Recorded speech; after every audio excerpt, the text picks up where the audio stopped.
Okay, everybody. Well, Scott, welcome to the Cowboy Perspective. Got Scott.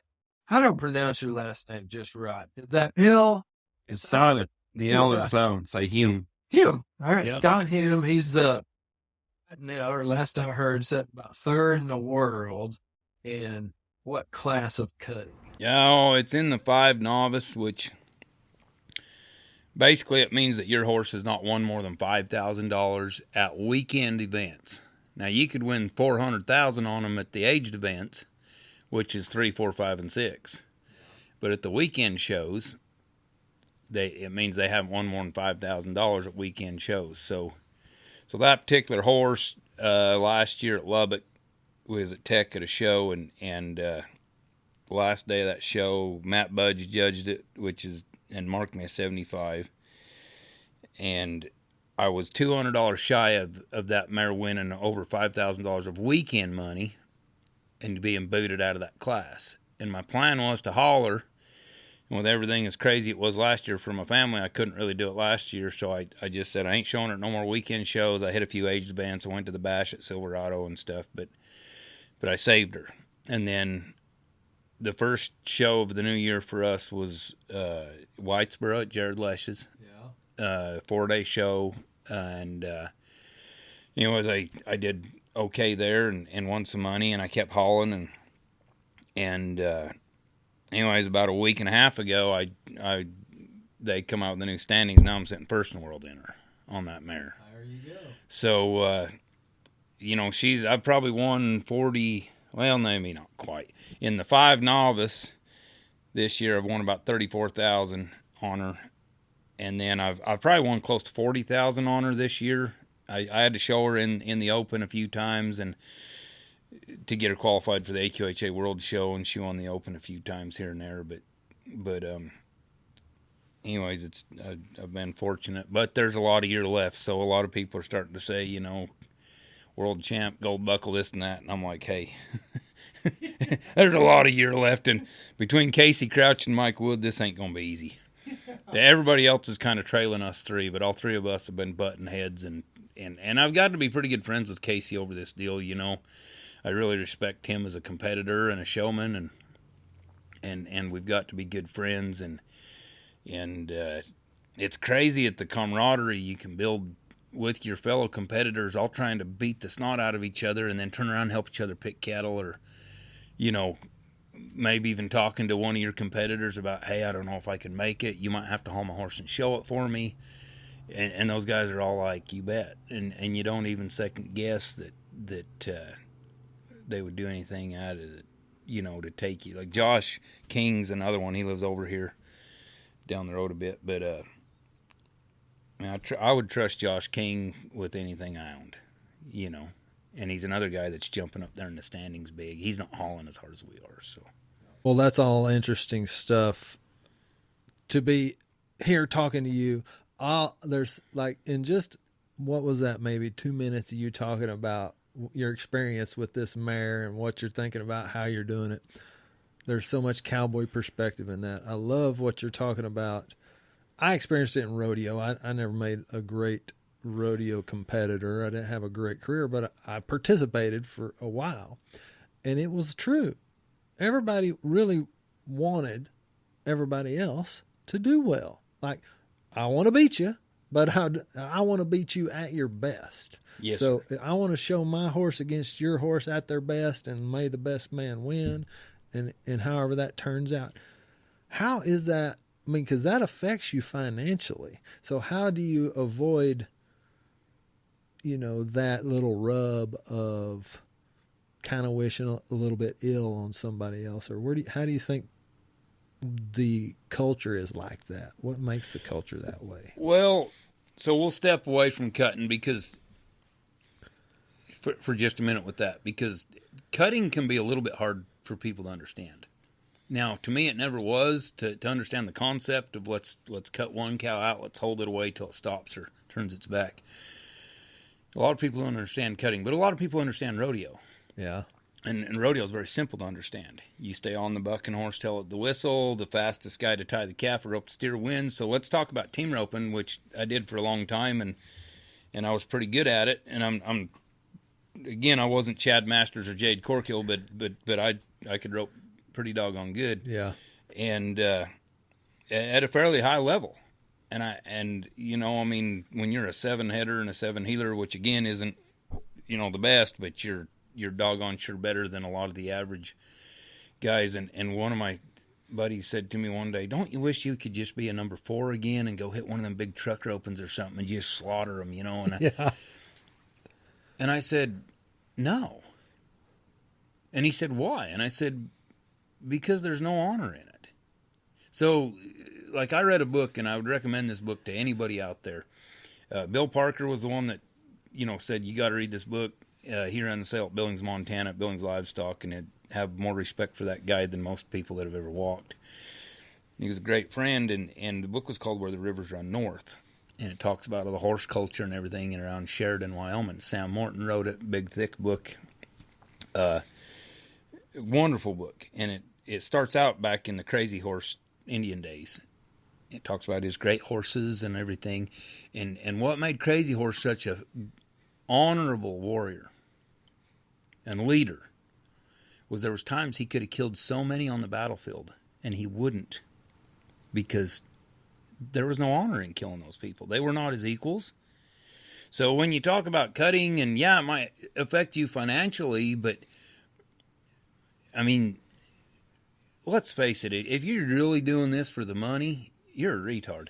Yeah. I mean, that nobody ever put a cowboy on the cover of Forbes magazine. Right. So it ain't about the money. It's about the title. Yeah. It's about knowing you can beat them, about getting out of bed every day. And one thing I think about a lot is this cutting horse, roping horse, whatever deal you're in, barrel horses, it doesn't matter. Every second that you're not riding a horse, somebody else is, and they will beat you. Mm-hmm. You know, and I talked about, I used to do a little post on Facebook once in a while, and I would always title my articles, "This is Cutting." And I started doing it. Okay, so it was the day that I bought that mare I'm winning the world on right now. We bought Red Heart Ruby. She's a daughter of Spot Sod out of a cat mare. Second dam is Playboy's Ruby that produced $1.9 million or $2 million or whatever. And she was little, and a very small horse. And I didn't want her. My little boy Porter wanted her so bad. He was infatuated with Spot's Hot and his offspring. And finally I says, "Look, Porter, I'll give her a try, but we ain't gonna go crazy." I bid on that mare twice, and I bought her for $4,200. Yeah. And I turned down $150,000 for her about 6 weeks ago. Yeah. And we were at the fraternity semifinals, and I walked outside, and there's that covered arena between like Will Rogers and the John Justin in the parking lot where you can drive around, that covered pavilion thing. And somebody out there was literally riding a 2-year-old at 10 o'clock at night. And you could tell this was a green colt. Okay, they'd probably just bought the doggone thing out of the sale. Yeah. And I went out there, and I just loved it. And I just went, and it was a young person. I don't know who it was. I had no idea. And I just went, that person's got fire in their belly. That person craves it. They got the hunger.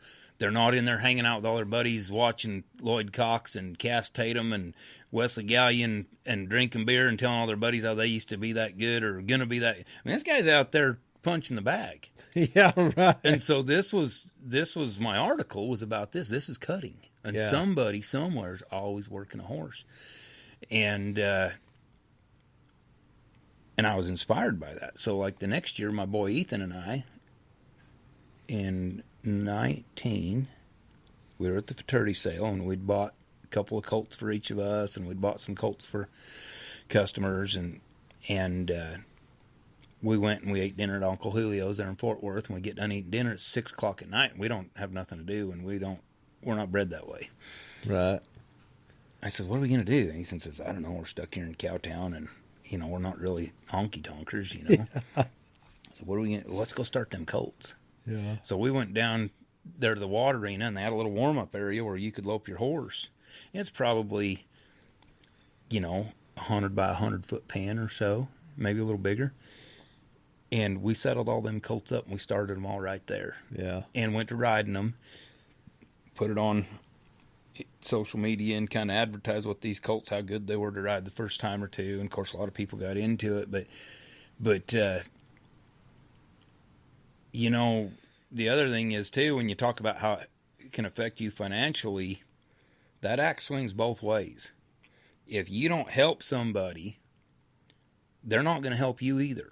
Yeah. And even though this guy might not let you win a gold buckle and you're going to come in second or third to him, you ain't going to come in second or third or fourth or fifth without his help. Yeah. Cutting's just not big enough to say, I've got 16,000 people to choose my turnback help from. Yeah. So we all got to help each other. Yeah. I know, and that's interesting how the cattle are an equalizer and also a piece of the game, and picking the cattle to cut and watching intently to know you're not picking a cow that's already been cut. I mean, it's a dynamic, intricate game, and it is. I can totally understand, and that's just me, and I'm an outsider. I barely know it at all. I've never rode a finished cutting horse. You know, I can't even tell you what it feels like. But I guess I've been around it enough, been around cowboys enough to understand that's not simple. That's not just like that horse woke up one day doing that. Well, I mean, you're right, but so. Well, tell me this. How much is the cattle picking a part of it? Huge. Yeah. You know, it's like,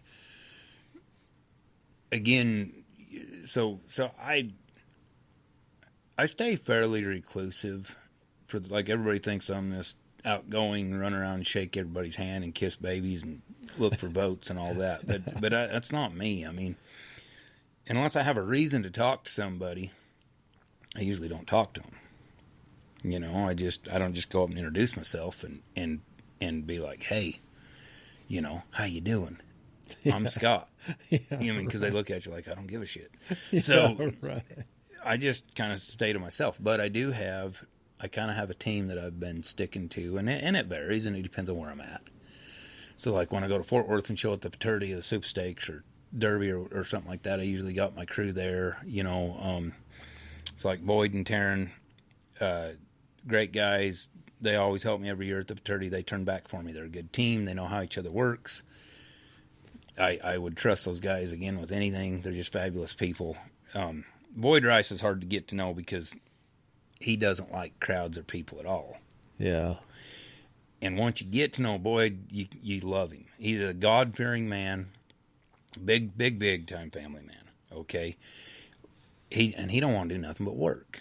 So Boyd and Taryn, and Taryn's a little more outgoing, a little, you know, more whatever, but Boyd's not a bad guy at all. He's a great guy. And I don't know what it is, but Boyd and my boy Ethan, they're buddies. They rope together, switch hands, head and heel for each other at their opens. They just like to hang out. But you know, for people who don't know Boyd and Taryn, just clarify a little bit. Name a thing or two they've done that people might need to go check out. list would be a lot shorter if you talked about what they hadn't done. Yeah, that's right. I mean, they're the who's who, at least partially, in the cutting world. Well, it goes back even deeper than that. So you got like Sonny, who's Boyd's dad, and Sonny's got to be 80 now, and still works a horse or two every day, still a doggone good hand. And Frank Bowen told me one year, I think it was 1976 or 7 or 8 or what, right there and there was 20 some head of horses in the 30 finals, and Sonny Rice had trained 10 or 12 of them. Yeah, right. And got catch rides and everything. So that's Sonny. Yeah. Okay.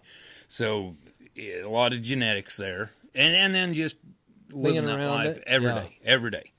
So you know, Taryn won the open world on Got You Covered. He had that He Be a Cat that he won the fraternity split the co-championship with his Uncle Ronnie. Maybe back in 2011.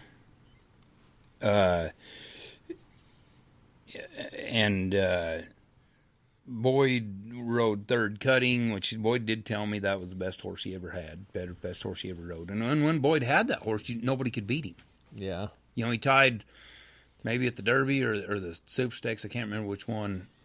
I think it was the Derby. He tied with Phil Rapp on Don't Look Twice. And that, I mean, you couldn't beat Boyd when he had third cut. And it was just one of the greatest horses ever. Is that an illustration of like the horse flesh? Third cutting he was a freak. Yeah. Okay, he was, and Buster told me that. Because I asked Buster one day, I said, in all your years of breeding horses and guiding the King Ranch and everybody how to breed them horses, what was the best, like, how did you figure out how to breed them horses? And Buster said, hell, if it was about breeding them, he said, we figured that out 100 years ago. He said, them good ones are just freaks. Yeah. So he said, I said, like, give me an example. He said, Ray J. Pete, one of the best horses I ever rode. By Ray J. out of a thoroughbred mare. He said he had a single foot shuffle like a walking horse, stood 16 hands tall. And he said, that sucker'd cut so good you keep her right out of the woodpile. That was Buster. Okay. Yeah. He said he was a freak. Yeah. And then third cutting was by Moonlight Dancer, and there was a whole lot of them that really didn't do nothing. Out of crabgrass, a little Lena mare, and I don't know how many people bred the third cutting's dad to Moonlight Dancer after they saw it third cutting, and it never was duplicated. Right. It was just that rare. Boyd's won the world's greatest. He's won the Snaffle Bit Fraternity. I mean, nobody has done in cutting and rein cow horse stuff what Boyd has done in the two together. I mean, the guy, I'd tell you that he isn't human, but his wife Haley would laugh her guts out at that and say that's definitely not the case. Well, that's a great cowboy perspective. Everybody's human. Like all these superstars, they're human. Like they got to go to the bathroom. They got lives to live. All of those things. They're not big shots. Yeah. Walt Woodard said it best when he said, a big shot ain't a big shot. A big shot's a little shot that just keeps shooting. So, and anyways, back to my team deal. Yeah. At the big three events, I always got Matt Budge and Russ Carroll in my corners. Two great friends. I tell people all the time, Matt's my brother. Okay. Yeah. He's just a wonderful, my kids call him Uncle Matt. I mean, at the weekend shows, like this year I've been hauling a lot. There's a guy from Corsicana named James Todd. Excellent. This guy's a genius. Picking cattle. He's a non-pro. Sells cars for a living, but he could be a trainer if he wanted to. He's a great horseman. Yeah. Trent Bell, John Burgess, Kyle Cox, we all went to Ignacio, Colorado for a week and had a good time there. Colby Moore went out there with us from Florida and anyways, we kind of had our team put together, Clint McDaniel come out there and Nate Gribble was out there that trains for Cowens there in Oklahoma, and so we kind of had our little southern team up in Colorado. But we do pick our team, and I want people to know what I do, what my horse does, what kind of cattle we're looking for. Yeah. We talk about we don't want to get a real woofy cow, okay? But we don't want to pick a dud either. Right. We always kind of joke around and say, I don't know if that cow would run over you or not, but she'd damn sure walk over you. So, yeah, picking, and like Budge always says, you cannot mark a 75 or a 76 on a 70-point cow. Yeah. So picking the right cows, and then like Scott Raftery told me one time, he said old-fashioned herd work is a lost art. Back in the days of Buster and Matlock and Sonny and them guys, they could ride into a herd and they would cut for shape. Lloyd's really good at that. Austin's really good at that. What do you mean by that? The cow that wants to be cut. The cow, let's say you ride into the herd and you got 10 cows come up there and one of them's kind of trailing on the back and just exposes himself up there. We call it cutting for shape. Rather than going in there and saying we got 10 red cows in this bunch and one gray and one black mott. I'm going to cut the black mott, and you fish that black mott to the outside and work him up. Now you're cutting a specific cow. The old-fashioned herd work, they could go into a herd of cattle. Eddie Murphy was the best at it. He died last year, but he lived in California for a long time and most of his life, and he was the greatest at herd work. He could just work that herd and figure out which cow was going to suit his horse without watching them cattle be settled. Now, most of us, we study them cattle like a hawk. Right. Now, I grew up ranching, and when I say that, I don't mean I grew up on a ranch, because I didn't. My grandpa had a farm, and my dad sold insurance for a living, but the valley that I grew up in Idaho, and in the Bear Lake Valley, there was a lot of ranchers, and so my grandpa would take me, and we'd help people put their cattle out on the forest, and we'd trail them to the forest and trail them home, and we'd ride and check them all summer. So I got to do a lot of the ranching in the Yellowstone ecosystem. We were about 100 miles from Jackson Hole, and very beautiful, very, very miserable in the winter. But you learned how to kind of read cattle that way, and you learned to be around cattle. And I was very, very fortunate the way I grew up. Now, do I want to live there again? No. But do I feel blessed? Yeah. Yes, absolutely. You know, to think that God had 8 billion people sitting there in heaven and placed where they all would go, and somehow he sends me right down in the smack dab of his own country to grow up and ride a horse. Yeah. I don't know what kind of a deal I worked with him, but I'm pretty sure I'm not holding up my end of the bargain. Well, why do you mention God? Well, let me ask you this. Do you know of a rancher who doesn't believe in God? I don't know. I've never had that question posed, but I know I don't. I know I don't. There's too much God in it. It's all. I was thinking this morning about cattle because I have a ranch, and I'm not a big rancher, but I have about 250 head of mother cows. And I was thinking about how exciting it is to see the first calf out of a heifer. We have no idea what she's going to produce. Yeah. Okay, but we liked her enough to keep her, and we bred her. And then you get scratching your head like, is that out of that 105 bull, or do you think that's out of this bull? Or because we don't know. You know, you got all them bulls turned out, but some of them bulls kind of stamp their calves, and there's too much into that for me to understand, because I don't understand all the reproduction scientific stuff. And I was just thinking this morning on the way here how wonderful God's creation is. Mm-hmm. How we can be dry as a bone, and everybody at church prays for rain, and there's no rain in the forecast, and before you get home, it's a downpour. Yeah, right. And I've literally seen that in my life. Right. And I think that James 1:5, if any of you lack wisdom, let him ask of God. Okay. If we don't know, we ask. If you don't ask, you ain't going to know. Right. And he is our Father, and we are his children. And when we're little kids, we don't know something, we ask our parents. So why is it that when we grow up, we quit asking? Yeah. You know, so that, to me, I don't really care what your relationship with God is. I just care that you have one. Yeah. And like Ben Robertson, who's another really good cutter and a great friend, if Ben Robertson tells you that he prays for you, it's not just a thought in his heart as he goes to the barn, oh, God, please pray for them. I'm talking, if that man tells you he prays for you, you know for a fact he hit his knees and folded his arms and asked the Lord for whatever it was he was asking. Specific and action. Exactly. And like Ben Robertson said to me one time, we were talking about this or this, and I can't even remember what it was. Ben says, you know, Scott, I don't really even care about any of that stuff. He says, all I care about is that you go to heaven. Because he said, if you're my friend and I haven't done my part to try to help you get there, then I haven't been a good friend to you. Yeah. And I think it'd blow your mind at how many really tough cowboys that like to get drunk and have fights and all that. They might seem a little rough around the edges, but I'm telling you, there's a lot of pure hearts in this business. Mm-hmm. You know. That's a great, I've lived that truth. I mean, that's partly why I do the podcast, because I want to share that perspective with people. I want people to hear about God. It's just, I feel it's almost like a calling to just bring it up. Now, I don't talk about it in every episode. Not every person I have as a guest even shares the same belief.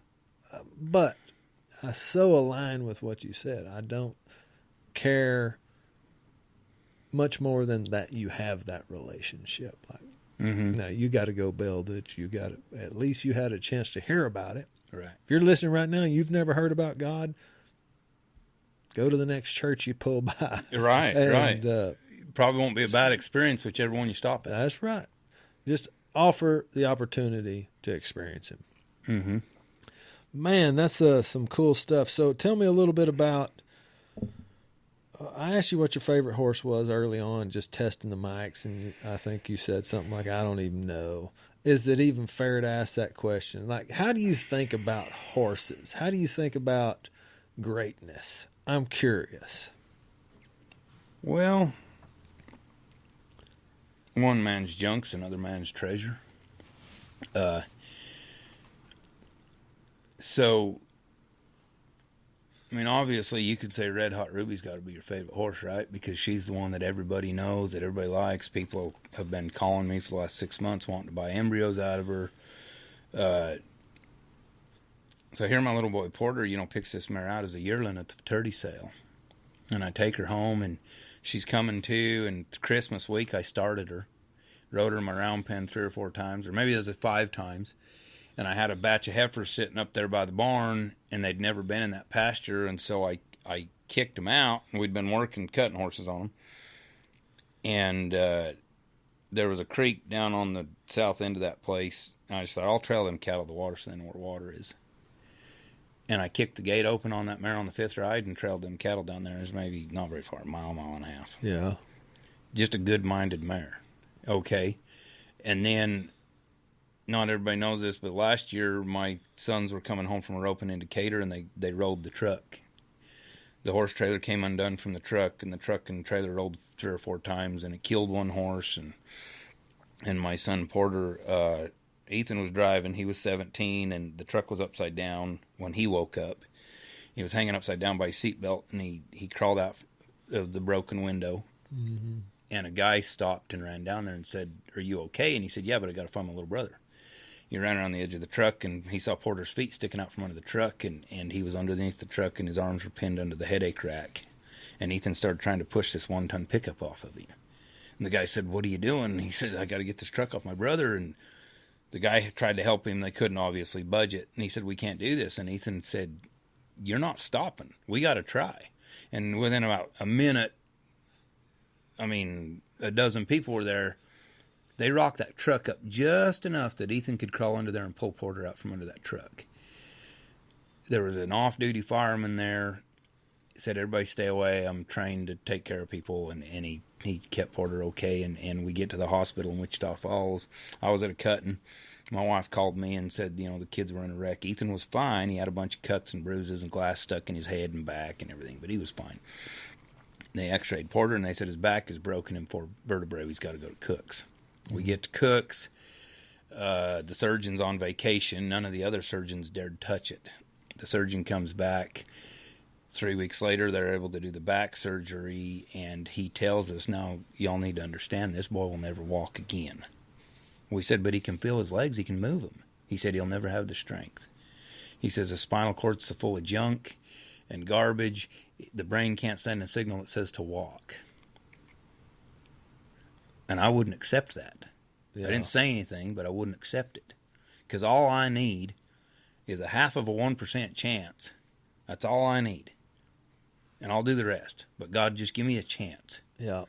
So I made Porter promise me after that surgery and physical therapy was going to start. I said, "I want you to promise me one thing, no matter the outcome." And we never told Porter that he'd never walk again. He's 11 years old. Well, at the time he was 10. I said, "I want you to promise me that no matter what happens, when you leave this hospital, you know for a fact that nobody here outworked you." And the Derby was going on in Fort Worth, the Summer Spectacular, and I was getting ready to show that Ruby mare there, and Porter wanted to see Ruby, wanted to see his horse. So I pulled into that ambulance garage like I own the place with my horse trailer. My wife brought him down in a wheelchair, and he loves on that mare, and that mare sticks his head on his chest, and he pets on her, and he loves her. Yeah. And I don't know what he said to her or she said to him. And the next day he takes his first steps. Yeah. With a walker, with help, but he did actually take his first steps. He left that hospital. Tomorrow it'll be a year, August the 2nd.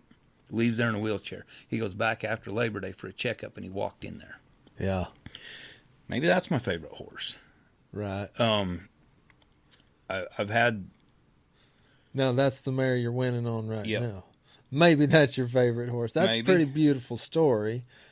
What'd the doctor say? I'm curious. So what? When he what'd walked the in the doctor hospital, say? the doctor looked at him and said, "Now, hey, that's the best surgeon in Texas, okay?" Right. And I'm gonna go out on a limb here and say that's the best surgeon in the world. Yeah. Because one thing about Texas, you might whip us once, but you ain't gonna do it twice. Yeah.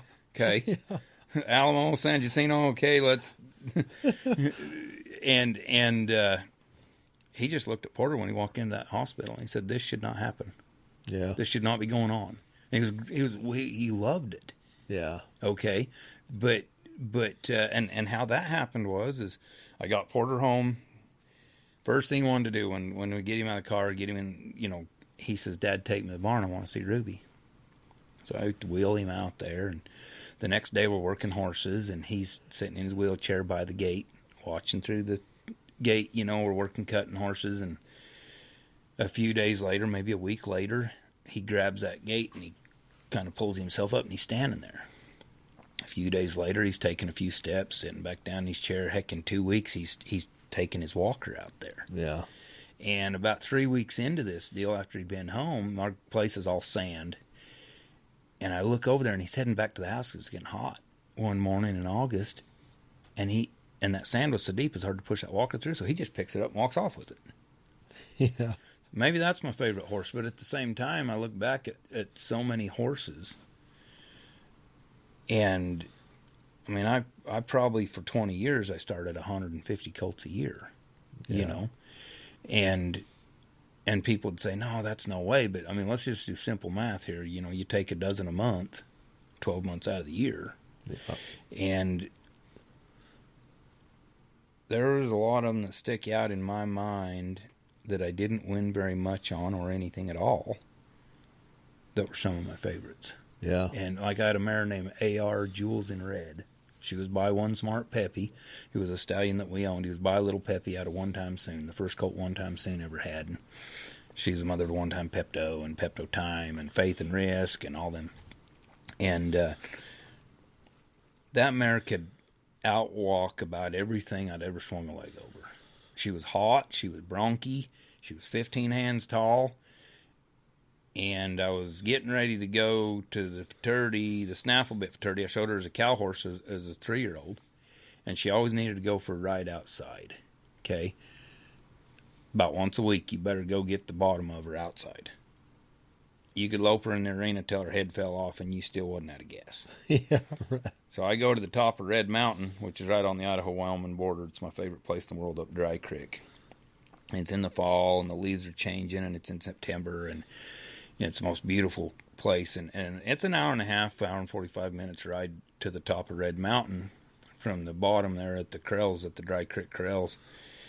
And you could ride to the top of Red Mountain on that mare in about 50 minutes. Yeah. And I come back down. It's about a half hour, 45 minutes before dark, and I come back down, and I'm going to go home, and there's about 40 or 50 cows that had trailed off the mountain and were just hanging out in the corral.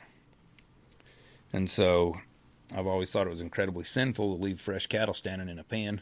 Yeah. So I shut the gate, and I had a border collie dog named Duke that would turn back for me, and I just drive out there and go to cutting cattle right before dark.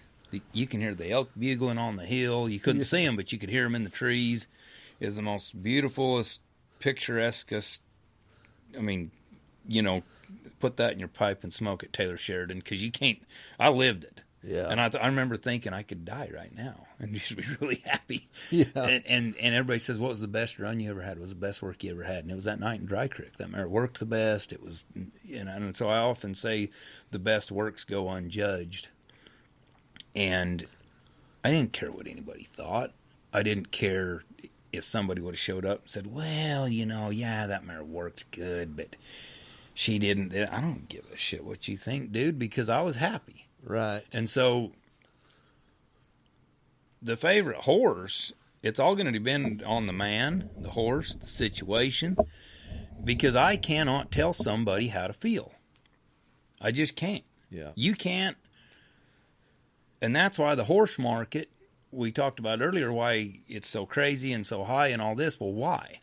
Because it's sentimental. Cattle are going to be worth whatever they're going to be worth plus or minus a little freight nationwide. Okay, they're all going to be within a dime or 20 cents of each other. Horses are different, you know. I mean, I joke around with people all the time when they brag to me about this horse has done this or done this. This horse can cut better than this. It's the hardest stopping thing, whatever. And I say, and yet it's never won any money at the Kentucky Derby. Yeah, right. So the thoroughbred people frown upon us cow horse people. Us cow horse people look at race horses and say, why on earth would you ride that thing? Yeah. One man's junk's another man's treasure. And so when you say, what's your favorite one? I don't know that I have a favorite, because I respect every one of them for what they did to me, even if it was bucking me off and hurting me on the way down or whatever. Yeah. Isn't that really parallel to life in a lot of ways? Like, you can find an appreciation for any occurrence, you know. I mean, am I making that up, or can you find an appreciation in what happened to Porter? Or is it just like, man, well, that I got no appreciation for that. That's now made his life harder or changed it. It changed all of our lives. Yeah. But me personally,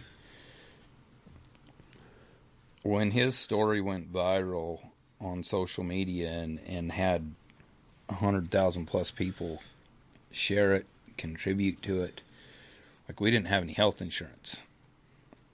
And again, you know, everybody said, how do you not have health insurance? And I'm like, well, I got a nice horse. I take more pride in the saddle I ride than the house I live in. Yeah.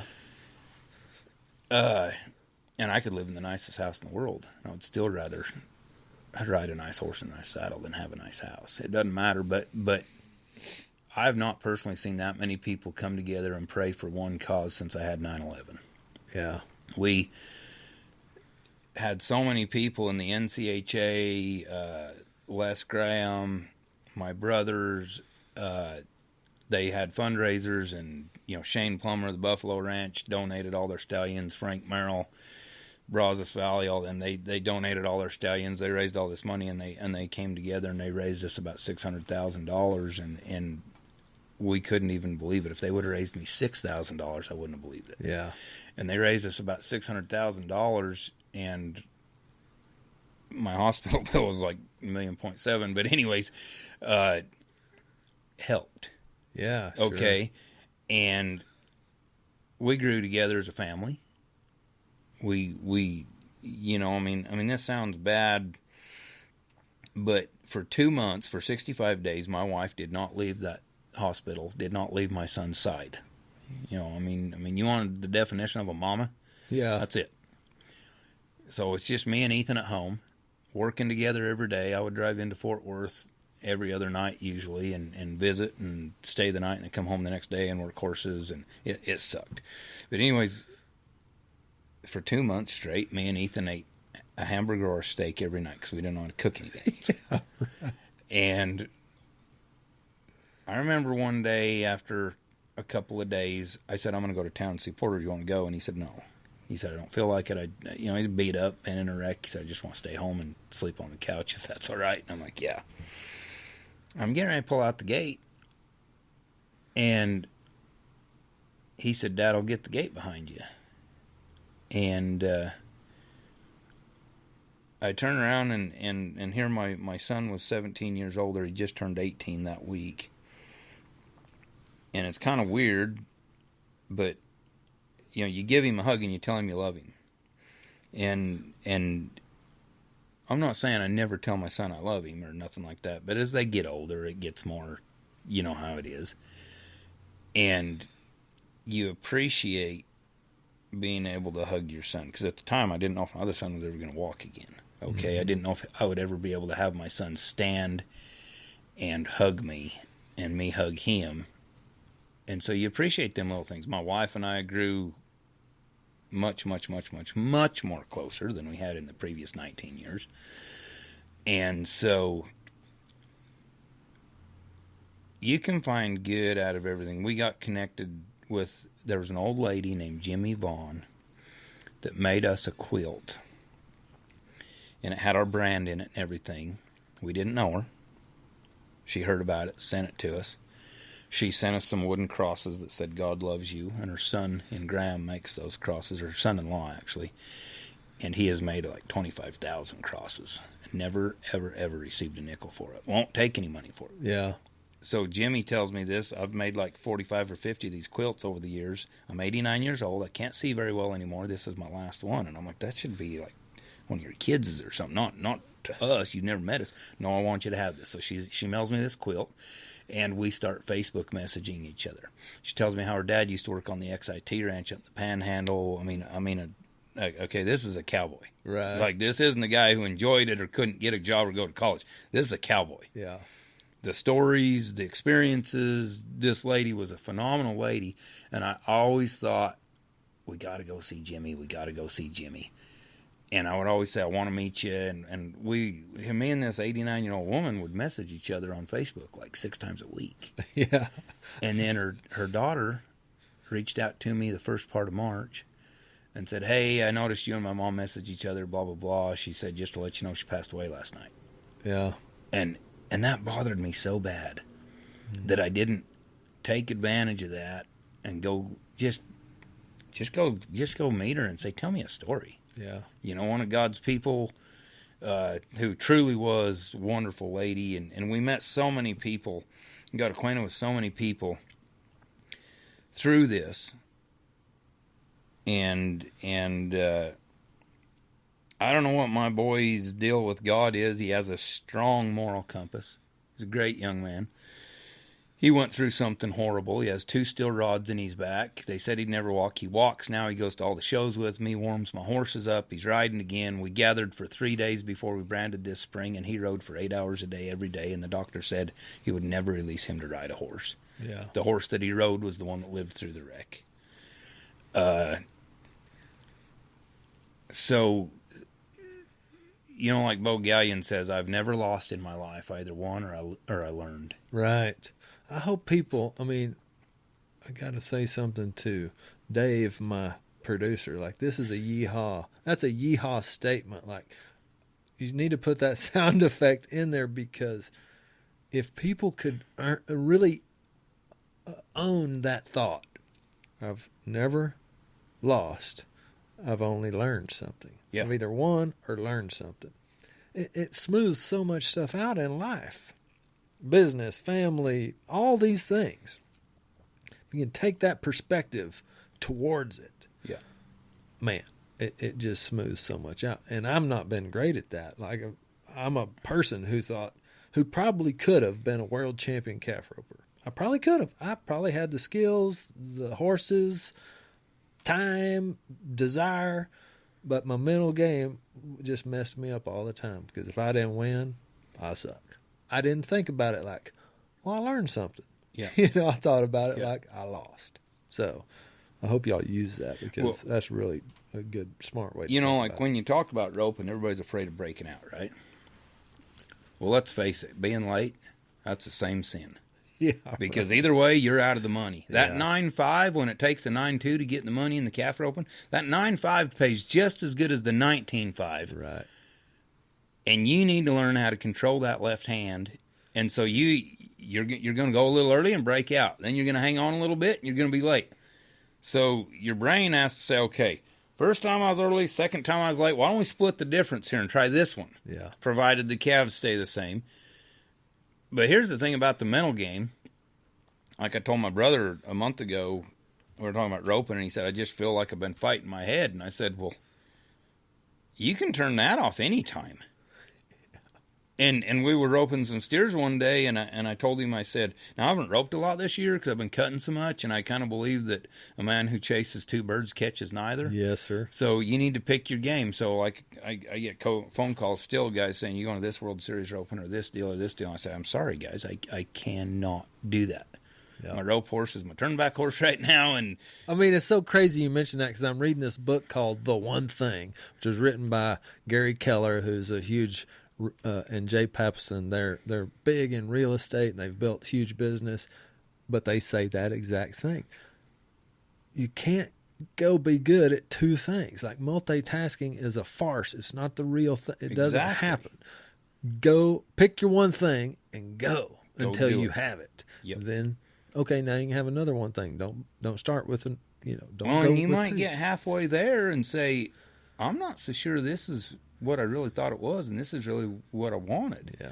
Just because it's something great for somebody doesn't mean that it's going to be great for you.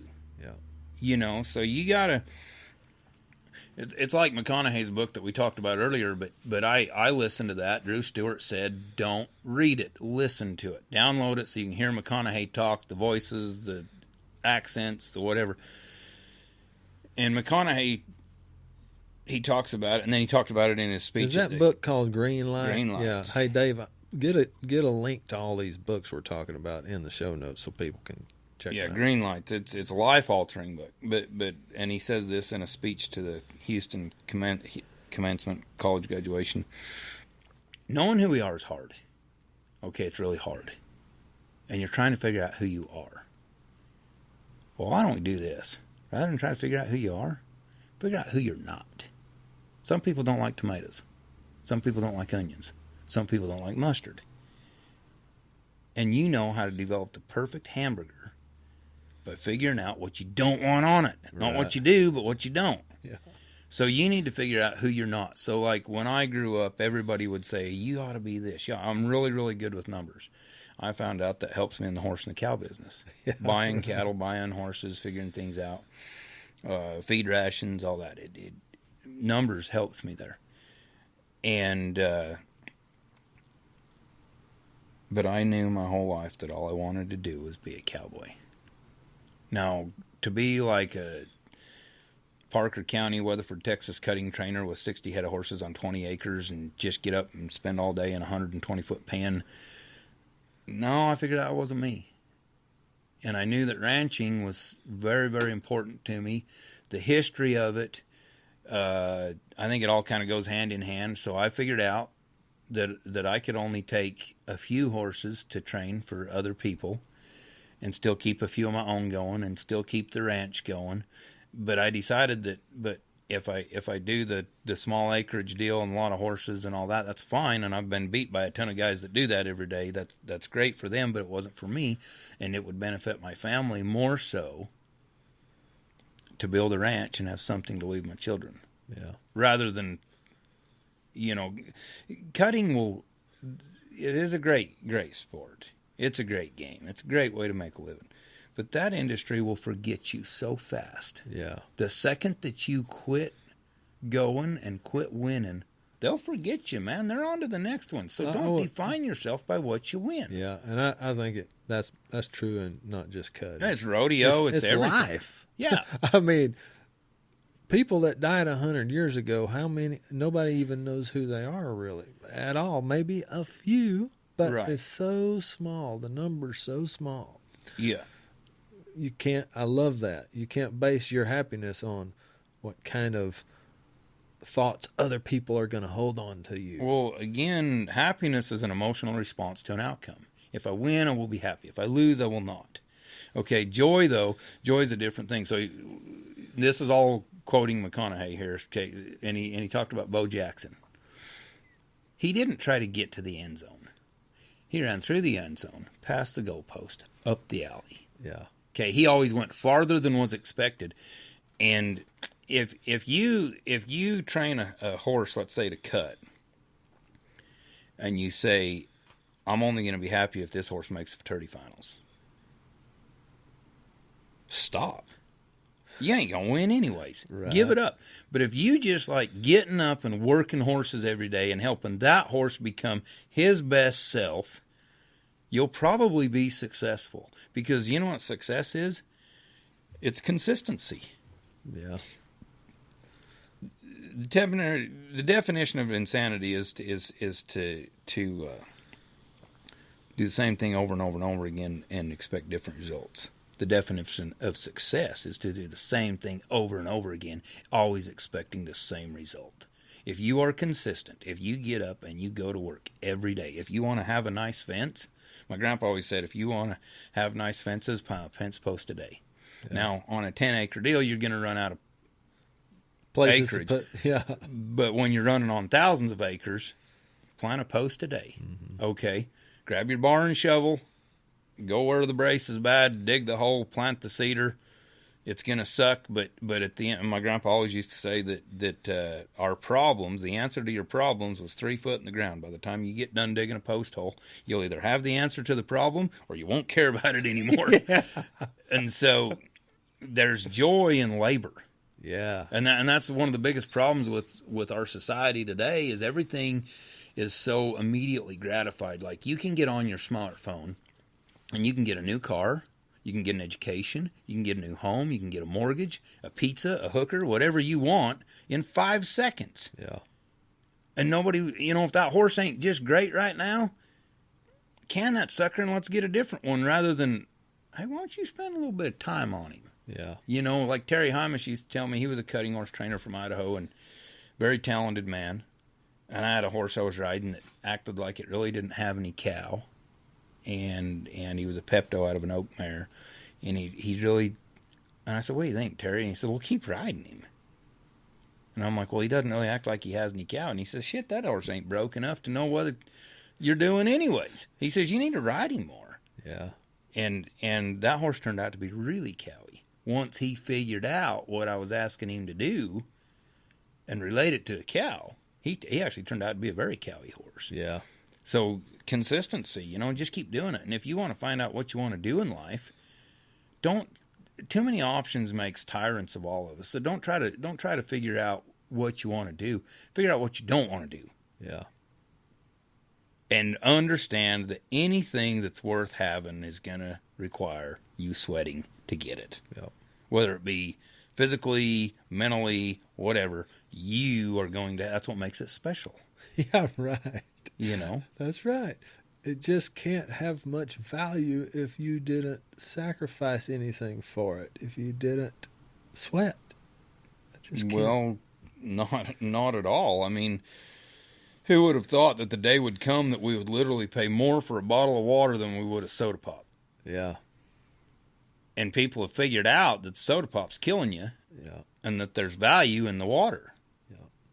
So, I'm pretty old-fashioned in my thinking. I would really, like it says in the Bible, that a wise man will leave an inheritance for his children's children. But it can't stop with your grandchildren. They've got to keep doing it. And right. So you're probably going to do what your parents did. You're going to eat that way, like when you look at people that have weight problems and they say, well, it's genetic. My parents were fat. It's because you eat the same way your parents do. Yeah. Sooner or later, it's an input-output type of deal. And so sooner or later, we're going to have to learn to curb our appetites. We're going to have to learn to say, I'm not going to stop at Whataburger or Wendy's or wherever and get the fast food. I'm going to wait till I get home. I'm going to drink 2 big glasses of water before I eat my meal so I feel fuller. I'm going to take control of my life. I'm going to and all those little tiny everyday decisions. Yeah. Like most people, I know a guy that said, I'm the 7th generation of my family to live right here in this town. I said, that's great. That's awesome. And then I got thinking about it and I thought, how do you know you want to be here? You've never been anywhere else. Yeah. And so I kind of tell young people that say, I don't know what I want to do. And I say, well, then go do what you want to do. Even if it means you're not accomplishing anything. Like there was a young man up in Idaho named Clay Elkington.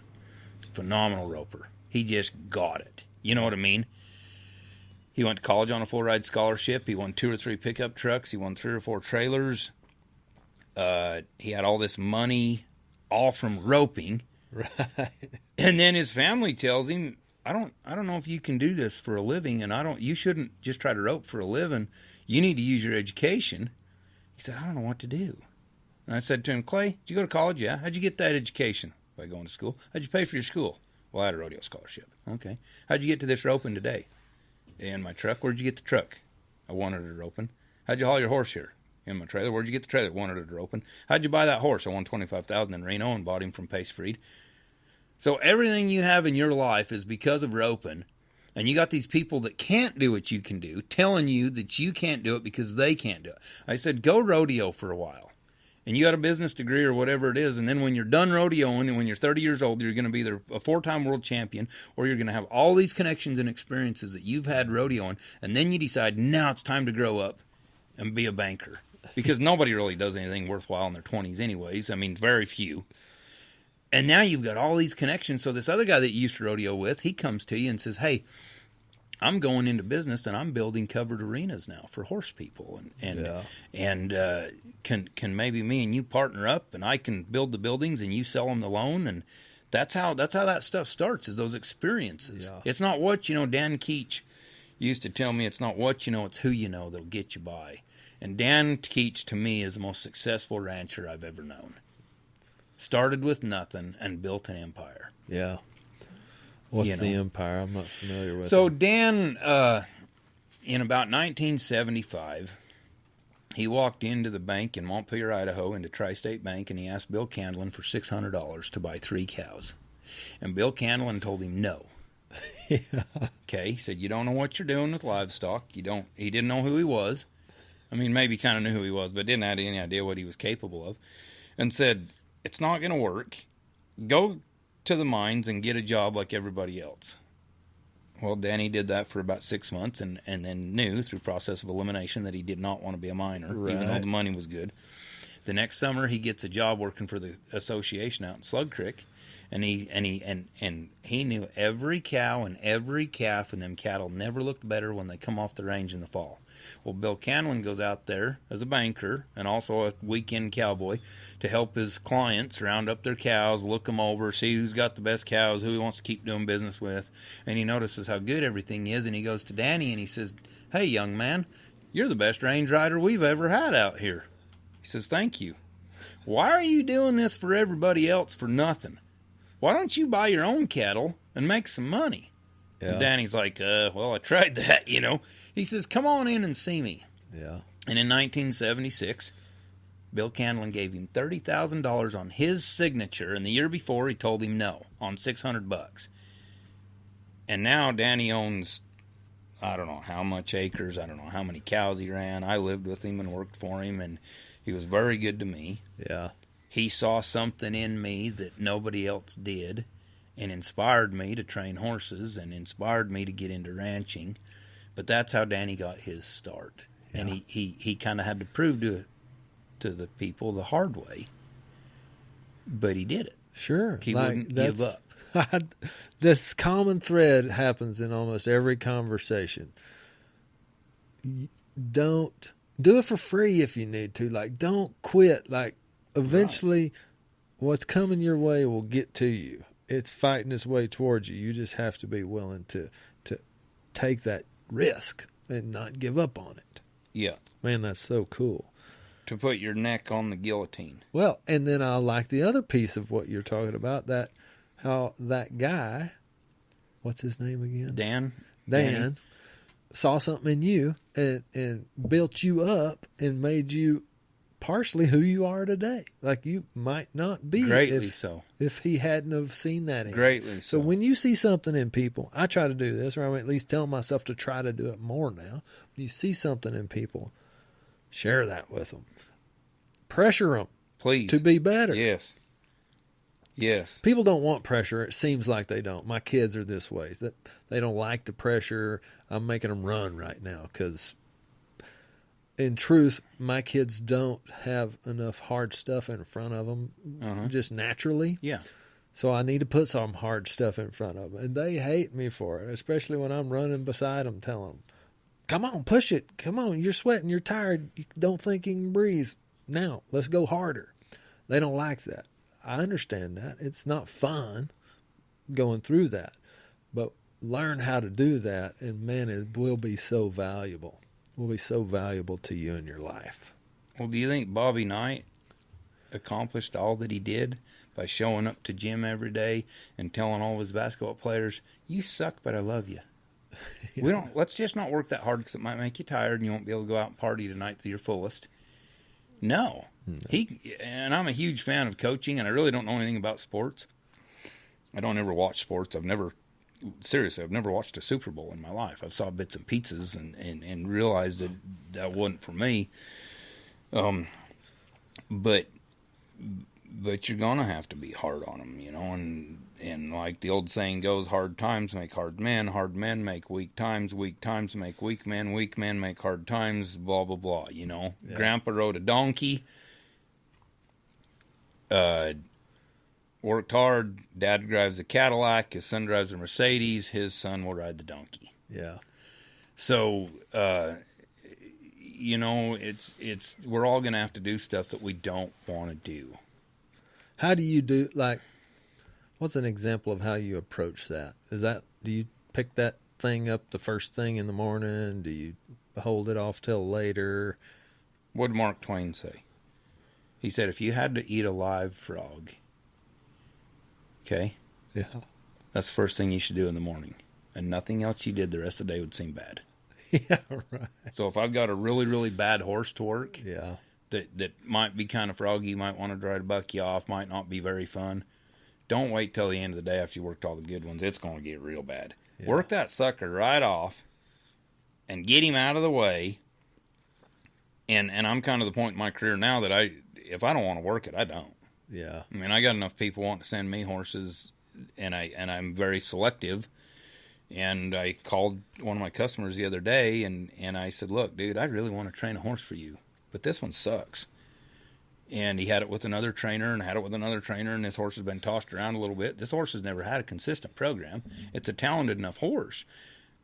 But I said, you surrounded yourself with all the wrong people, and it took this horse's career away. And now this horse is stealing my time and your money, and it has no intentions of ever paying us back. Yeah. It needs to go do something else.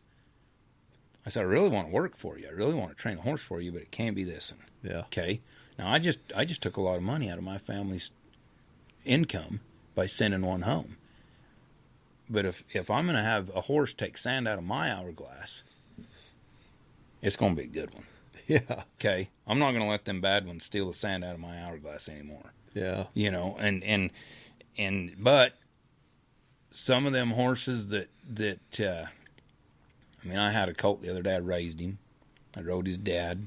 His dad was a great horse. Still is a great horse. And I step on this colt the other day, and I give him Friday, Saturday, Sunday off because it's hot, it's summertime, and he's a 2-year-old, and I don't want to break him down. I step on him Monday, and this sucker literally blows up. Yeah. I mean, and my Ethan loves bucking horses, and he's like, and I mean, if a horse is going to buck, it better give it a heck of an effort to get him in trouble. Right. And hey, Dad, you still got it. You rode that one pretty good. And then that colt went to work. Well, Tuesday when I stepped on him, I had my hammer cocked, and this colt had got rode hard enough Monday. He didn't want to try it on Tuesday. Yeah. But if I would have just put that off, when I stepped on him, I felt it. Yeah. And I could have just stepped off and said, I ain't riding a bucking horse today. I promise you that horse is still going to be a bucking horse tomorrow. Right. But stick it out, and nobody wants to go get their education. They want to be a veterinarian, but they don't want to sit through all the, stupid stuff. They want to be an accountant, but they don't want to take all the dumb classes. They want to be a builder, but they don't want to take all the stupid classes. Just do it. Yeah. Just freaking do it. And nowadays,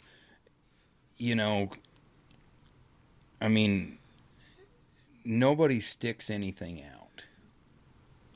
And so, people talk about selling farms and ranches, and they say, well, all these dang farmers are selling out to developers. Well, trust me, when you're 80 years old and you can't do it no more, and your kids don't want nothing to do with it because they saw Dad eke out a living for $40,000 a year. Yeah. Who's got the money? It's supply and demand. Who's got the money? The developers. They're going to buy it. They're going to develop that land. Nobody really wants to see it. The developer doesn't even want to see it, but he does like money. Yeah. So, but we all got to do something we don't want to do, and it's like I tell people, I hear all these women talk about barrel racing, and they want to live like Lisa Lockhart. They want to live like Sue Smith, who just broke the arena record at Cheyenne and won the Daddy. Okay, yep. And Sue's a great lady. I know her and Kyle very well. I was so happy to see Sue do that. And I want to live like Michelle McLeod. I want to live like, all these Charmaine James and all. And I'm like, girls, no, you don't. You don't want to live like them. You're full of shit. You're down there at the salon getting your nails and hair done, trying to look like the queen that's going to barrel race, and you're cashing these 9D checks when them girls are out there loping horses at 4 o'clock in the morning. Right. Okay, them girls are driving on, and they're living on truck stop food from Amarillo to Belfouche overnight to make the next rodeo. You don't want to live with them. They don't go out and party because they do realize they don't have the extra money because they just got Hawks and SIs injected, and that horse needs ice boots 4 hours a day. Yeah. You don't want to live like them. There's a price to pay. That's right. There's such a heavy price to pay. Real quick, I want to mention this because you said something that reminded me of a podcast episode of yours. So everybody go check out Somewhere on the Plains of Texas. It's a podcast Scott does when he's just driving around his truck. It's not highly produced or anything, but there's great insight in there. One of the episodes you were talking about was giving your kids a reason to want to stay in the business. It had to do with, like, you're building your kids' interest in the thing you love by showing them they can prosper in it. They can make money. They can make deals that are valuable to them. It's like, so all these farmers selling out that don't have kids that are interested, well, to me, those farmers and ranchers missed an opportunity somewhere in those kids' childhood to show them, hey, this can be financially viable. It can be a fun way of making a living. So I don't even know what episode that was, but y'all go listen through them and find it. There was a lot of great information in there. I started using it in my life. Like, give your family, give your kids a chance to see how it works instead of just making them work. You know? Well, okay, so we'll pick on my boy Ethan again, who's 19. He works with me every single day, and I let him have a couple of stalls for his own customers. He's got his own little business there. He buys and sells some horses. We're 9 years old. He's been going to Billings Livestock at Billings, Montana. When my wife and I lived in Idaho, we went to Billings, Montana every single month to every single sale for 15 years. Okay? Best horse sale in America, month-to-month sale. It's been going on since 1934. When he was 9 years old, he buys a yearling mule for $15 that's not Halderbroke out of the loose sale on Sunday morning. I was madder than a smash cat. Yeah. I said, what in the hell are you going to do with that thing? He says, I'm going to sell it to your buddy Sean. Well, Sean Peterson sells mules at the Jake Clark Mule Sale every single year. Yeah. I says, Sean doesn't want that thing. He says, I'm going to sell it to him. He had it Halderbroke in a week. Okay? Leading all around, acting nice and quiet. And it's a yearling little brown mule. And he sells it to Sean for $500. He makes $485 in his pocket at 9 years old. Yeah. A lot of money to a 9-year-old kid. Sean takes it home, turns it out, goes to messing with it, takes it to Jake Clark's mule sale a few years ago and sells it for $50,000. Wow. When that kid was 14, I bought a bay gelding in Klein's Corners, New Mexico. And he didn't have no papers, but he was kind of good looking, kind of rode around all right, kind of a nice horse. I brought him home. He was pretty green. And Ethan was 14, and he just started turning back on him while I was working cutting horses. And this horse starts making a horse. He says to me, Dad, I really like that horse. I rode him twice. Yeah. And Ethan rode him for 6 months. Finally, it's time to sell him. And we sold him to Cutter Duckett's dad for $5,000. I gave Ethan $3,500, and I took my $1,500 back. I've never given that kid a dollar since. He bought his own truck. He's bought his own trailer. He trades his own horses. He buys his own cattle. He's got a herd of cows building up.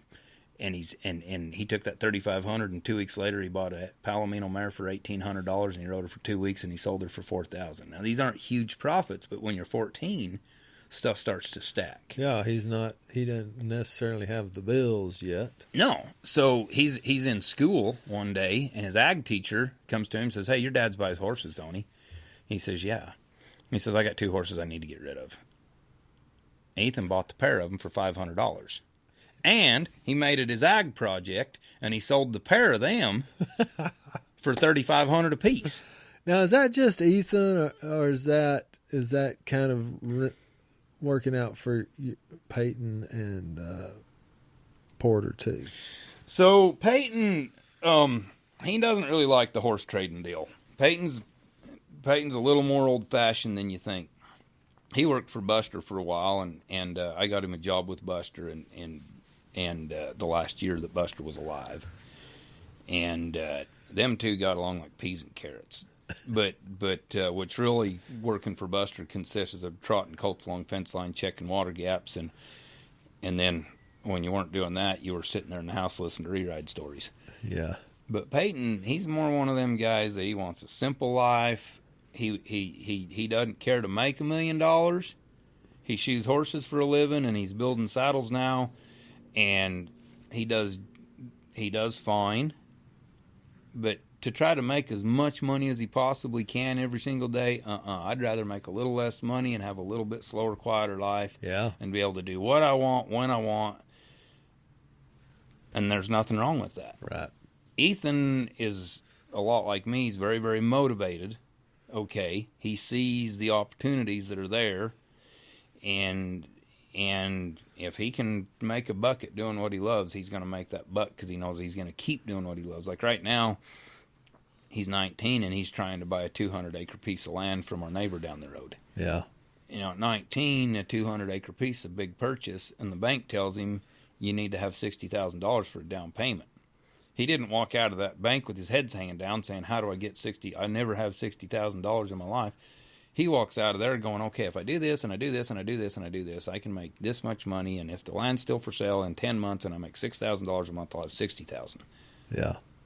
Okay. Not where Dan Keach always told me, where there's a will, there's a way. Yeah. All them times we and Danny spent riding, checking cows and all that, I always thought they were just bullshit sessions. And it wasn't that. Those were life lessons. Yeah. From Dan Keach.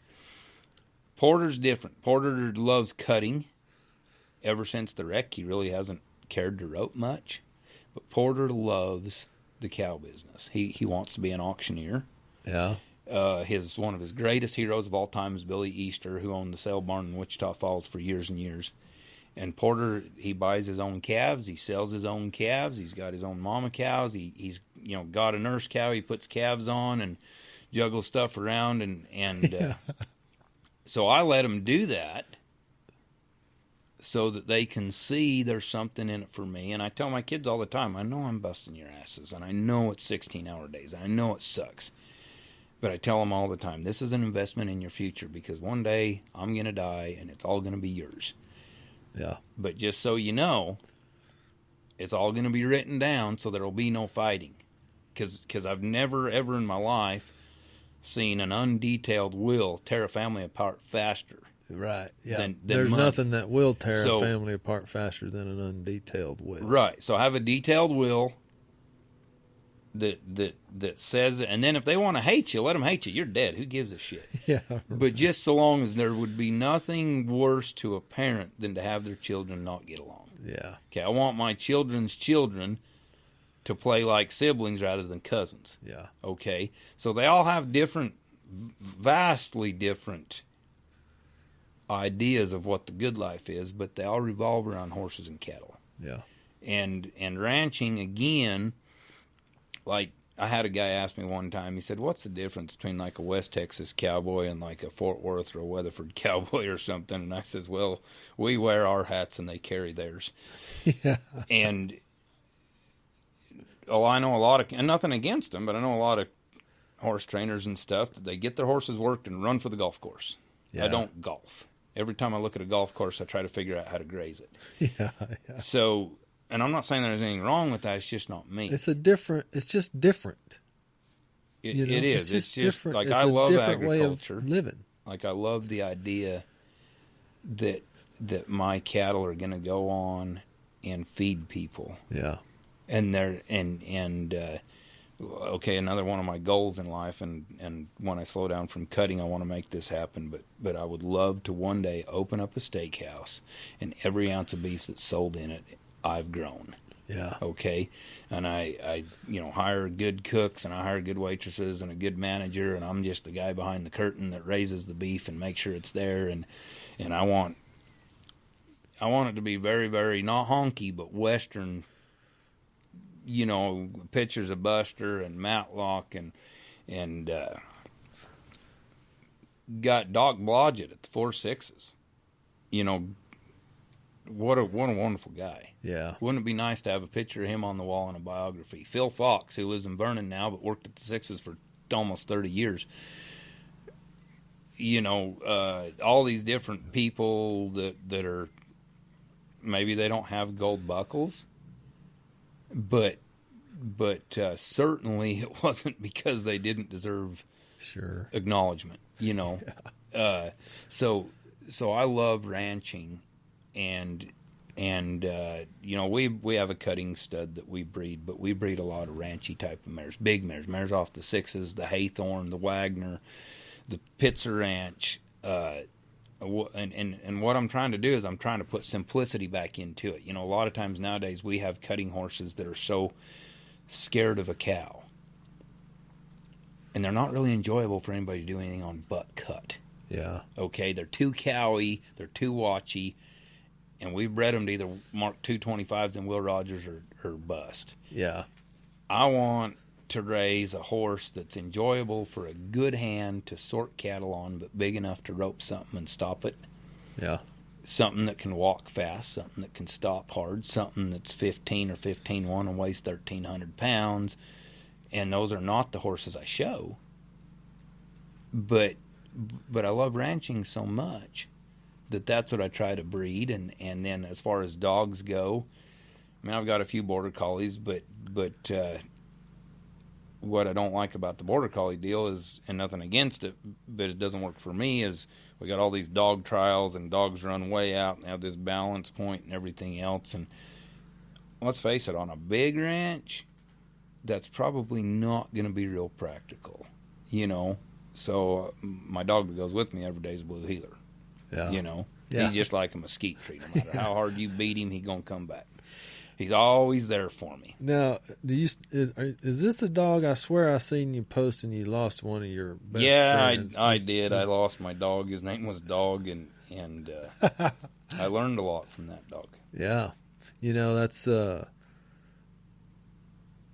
piece of the cowboy perspective, a piece of the cowboy reality that I see so often is there's real relationships with animals, horses, dogs, cattle, and it's not just a one-way thing. Like, they teach us stuff if you let it. That dog, I'll tell you what he did, is that dog taught me what forgiveness was. And I'll tell you how that happened was I got this dog and he went everywhere with me. And what I hated about him was he had loaded so many cattle in a trailer. He learned to lay under the trailer and bite their feet when they get in. And then he decided it was a good idea for horses, too. Yeah. Started biting horses. Yeah. So I beat him like a red-headed stepchild, and I still never cured him of it. And I finally got so sick of it, I gave him to a guy in Archer City. Yeah. And this guy was...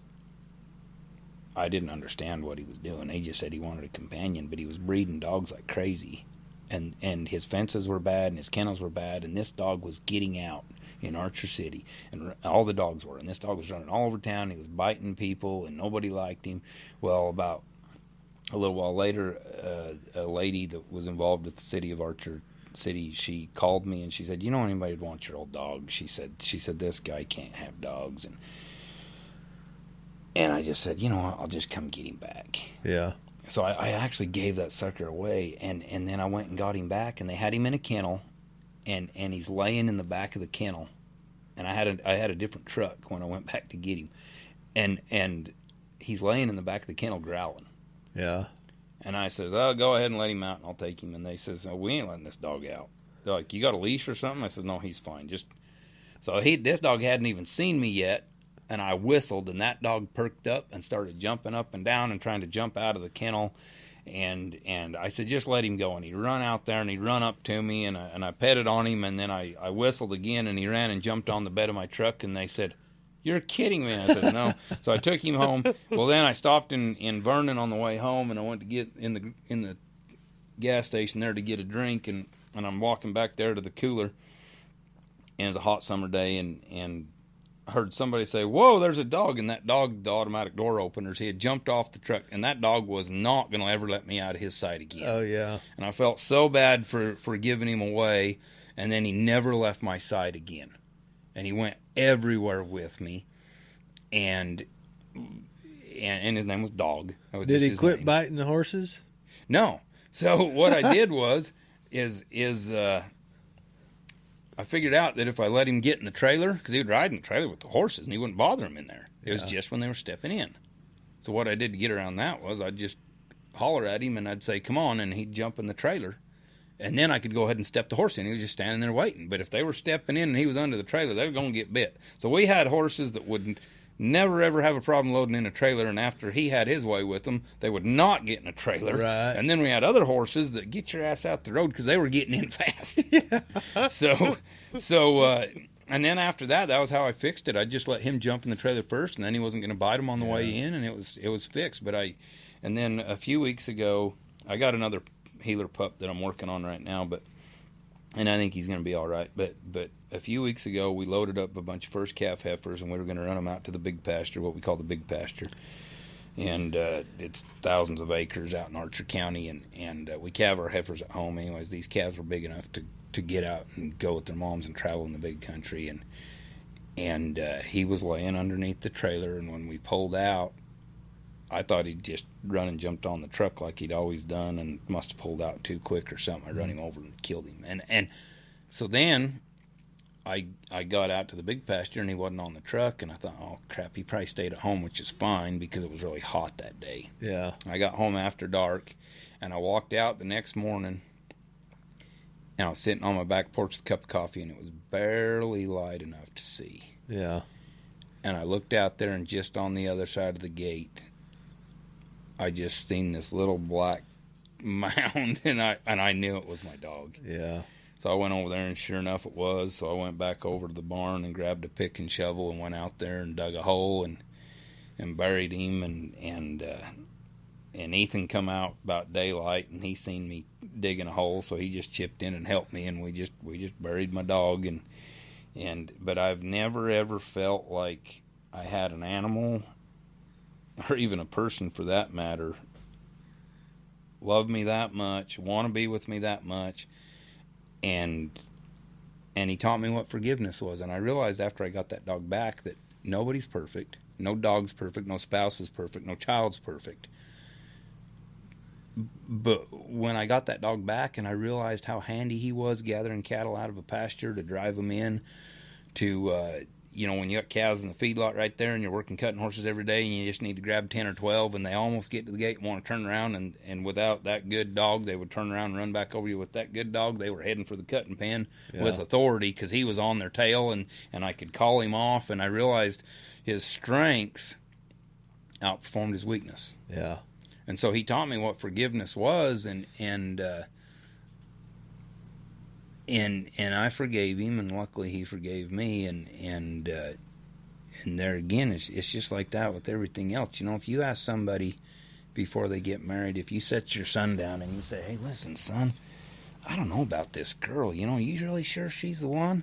And he says, "Yeah, Dad. What do you like about her?" And he'll go on for 5 miles. "What don't you like about her?" "Nothing. She's perfect." And 10 years into it, he's thinking about throwing in the towel. Yeah. And you're like, what the hell, And what do you like about her? "Shit, I don't know." Right. "What don't you like about her?" And he goes on for 5 miles. It's the same woman. You're the same guy. Yeah. You got to know each other's strengths and weaknesses more after you live together every day. Mm-hmm. You realize that she can't cook worth a shit, or that she can cook really good and she just can't clean up after herself. Right. Or that she doesn't cook and she doesn't clean, but she does have a job and make a lot of money to help out with you having the home and the vehicles and the land that you do. So don't learn to forgive. Yeah. Let them say, "I love you too." Let them say, "I'm sorry too." But you be the first one to say, "I'm sorry. Yeah. I love you." Yeah. And that dog taught me that. I was 42 years old before I learned it. Right. And I had to learn it from a stupid blue heeler that nobody wanted. Yeah.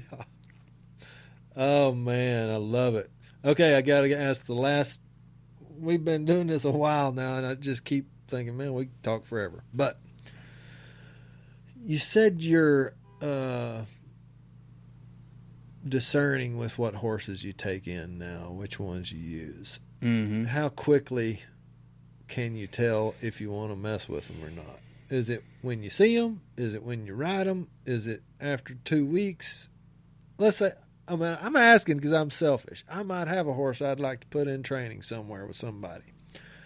How long does it take I've done it before too, and pretty quick they say, man, ain't going to make one.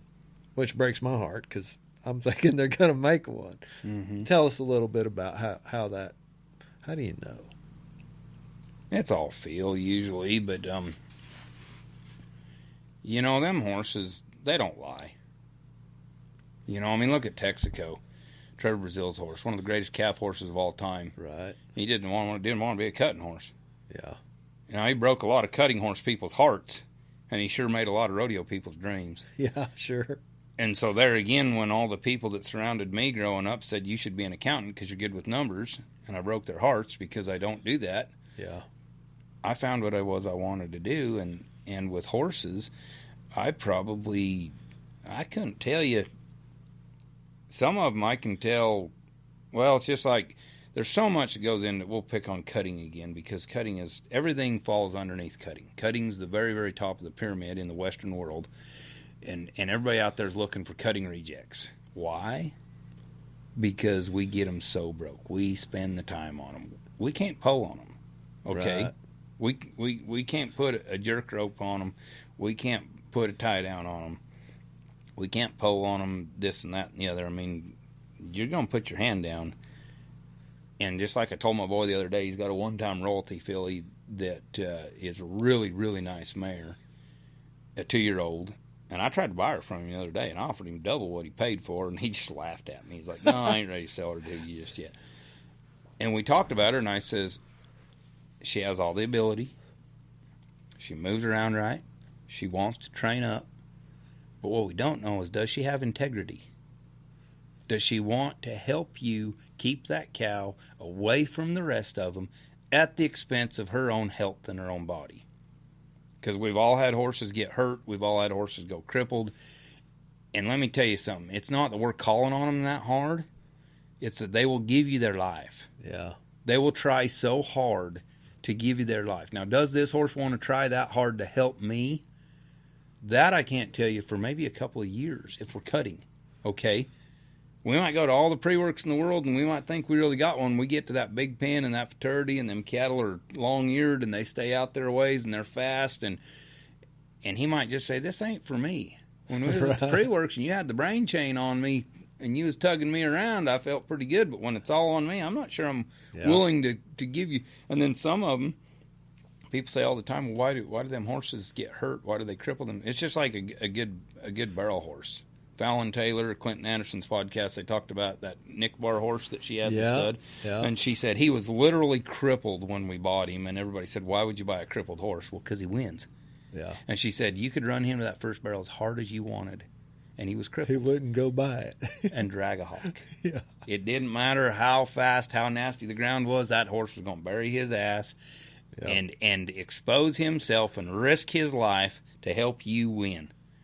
And that I can't tell you. Now, I will tell you that I've had some horses, a lot of horses, that in about 3 days, I did not like them. Yeah. But I rode a lot of horses for free. I rode a lot of horses for cheap. I figured out real quick that I don't want a partner. I tell people now, I have one partner, and I'm married to her, so if they want a partner on a horse, I say no. The only time I really want a partner in life is if I have to eat a bucket of shit. Yeah. But I can tell usually if they're not what I'm looking for pretty quick. Yeah. And I mean that's I asked you a short question that's taken you a career to have an answer for, right? I mean that's what people think. There's this easy answer to this. There isn't. It's a feel. It's a career of understanding that it takes to know that. Boyd Rice told me, he said, the problem with this horse deal is by the time you get to where you can really do it, you're too freaking old. Yeah. And so James Payne told me one time, if you ever think you've got cutting figured out, wait one more run.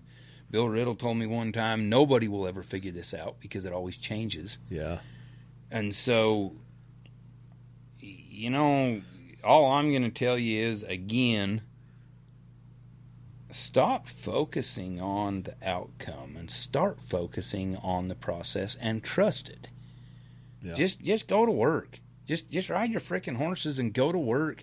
And if you got a horse that you're pretty sure ain't going to work, call the owner and tell him, hey, you might get a second opinion. It's no reflection on you. If you think they're going to badmouth you, so what? Right. It's just like Jake Ream told me one time. Anytime an owner walks into your barn and he's badmouthing the last trainer, get ready, you're next. Right. I've had people come to me and say, hey, so-and-so's been my trainer for years and years and years, but this horse doesn't fit him, or he's raised his prices and I can't afford him, or he's retired and he recommended you. Then I'm like, hey, let's do business. Yeah. The last guy was an idiot, and I need somebody to train this horse. And then you just go, I'm probably going to be an idiot in your eyes too. I'm about busy. 2 weeks. I'm full. My barn's full. It's all right to say no, and it's all right to give it away. Because here's the thing that I did when I was younger, is I made a lot of bad business decisions. I gave a lot of stuff away, but I got an education. Yeah. I learned more from them horses than I did from clinics and books and people and now I'm to the point in my career. But again, my wife and I went without a lot of stuff. Yeah. On purpose. We chose it. We've never ever just loaded up and went on a cruise or to Disneyland or anything like that. Everywhere we've ever been is pulling a horse trailer. I'm on my way to San Antonio right now. Got to pick up 2 horses in Blanco, and I stopped here on the way. This is kind of a little getaway for us, but we're still pulling a trailer. We're still Yeah, sure. I mean, and your family's sitting out there in the truck just waiting on you to have this conversation. So, there's so much, and I just know they're not going to be like, well, damn, that took forever. Why were you in there so long? They've been waiting on me their whole life. Yeah, they're not going to care. They don't care. It's you're still together as a family. We do a lot of things as a family. We work together. As long as the days have been, I've always tried to work hard enough that my wife didn't have to have a job in town because I need her at home. She's way more valuable to me at home than she is in town.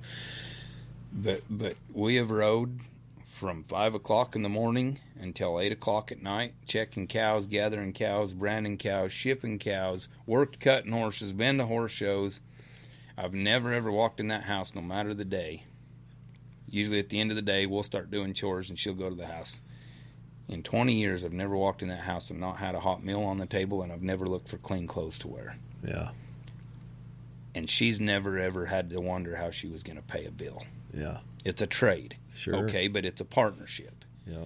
And so there are a lot of professional working moms and wives, and there's nothing wrong with that.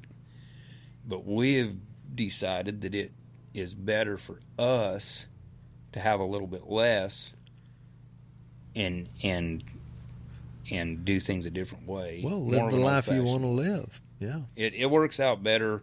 A lot of times our date nights or every now and then I'll tell my wife I'll throw a bunch of cake in the back of the truck and I'll say, let's go cake some cows. And that's a date, 4 or 5 times a year. I mean, and you look at your cattle and you see how they're growing and wow, look at that calf. We haven't seen him for 2 months and he's huge, well, boy, that number 110 has a calf every year, and it's always a puke. I think she's going to have to go. What do you think? Yeah, I think you're right, So that to us, I mean, we appreciate the little things, but just because it works for me doesn't mean it's going to work for you or the next guy or the next guy. And just because of what they do doesn't mean it's going to work for me. Again, process of elimination. Figure out what you don't want. Yeah. What's your wife's name? Her name's Kimberly. Hey, well, high five Kimberly, because it's cool to hear a story of 2 people that found their person, like she enjoys caking cattle, same as you. You enjoy providing for her, so she doesn't have to go to town and get a job so she can ride. And I'm assuming she likes riding. She does. She enjoys making that hot meal for you because she knows you'll appreciate it. Like, there's so much simplicity. There's so much joy in the simplicity and those simple things of giving to others, especially somebody you love and you build a life with. I mean, that's just a great, I think, illustration of it. And for us, like, it gets pretty wild, you know, like, not very long ago, I was in Ada at a cut in Oklahoma. She was in Abilene at a barrel racing. Ethan was in Stephenville at a team roping. And, you know, we all talked to each other every night and how'd it go and how'd it do and what about this? And, you know, she loves barrel racing and she's pretty good at it. And she's always got a pretty old solid season horse she's running and then a young green one she's hauling and we love it, you know, and Ethan loves to rope and he's really, really good at it. And so, you know, Porter loves cutting, so he usually goes with me to the cuttings, but it splits us up a lot because she's not the type of wife that'll go sit there in the bleachers all day long and crochet hot pads waiting for her husband to show a horse. I mean, she's kind of a go-getter herself. Yeah, so sure. It's one of them deals to where I don't have to look at her and say, you know what, I hate barrel racing, I hate race horses, I hate all that, so you got to do what I do. Yeah. If she likes what she's doing, I'm always telling her, just like the other day, she said, I'm going to the MBHA finals. I don't know about running this mare. She's a little green, this one horse. And I said, you mean to tell me you've been riding that pot liquor for all this time and we bought her for all that money and you're not going to holler? And she goes, I don't know if it's good money spent or not. I says, you're going to find out in a few weeks. Holler. Yeah. Money doesn't mean anything to me. Yeah. It really doesn't. Money is a side product of doing what you love and doing it well. If you love what you do and you do it well, you're going to get paid, no matter what it is. David, I mean, that's a clip right there. Money's a side product of doing what you love and doing it well. Folks, I don't know any better way to stop this conversation but that right there. I mean, that was awesome, Scott. Thanks for spending the time with me. Thanks for listening, whoever's listening, because that's time well spent. It's investing in yourself and thinking about how you can think about things and get close to a high performer that you might not know. Maybe you're not in the cutting industry or the ranching industry and you wouldn't know who Scott Hulme is, but he's a high performer and a person with some perspective that can dang sure be good for you. So thank you, sir, for being here. Yes, sir. Thanks. You bet.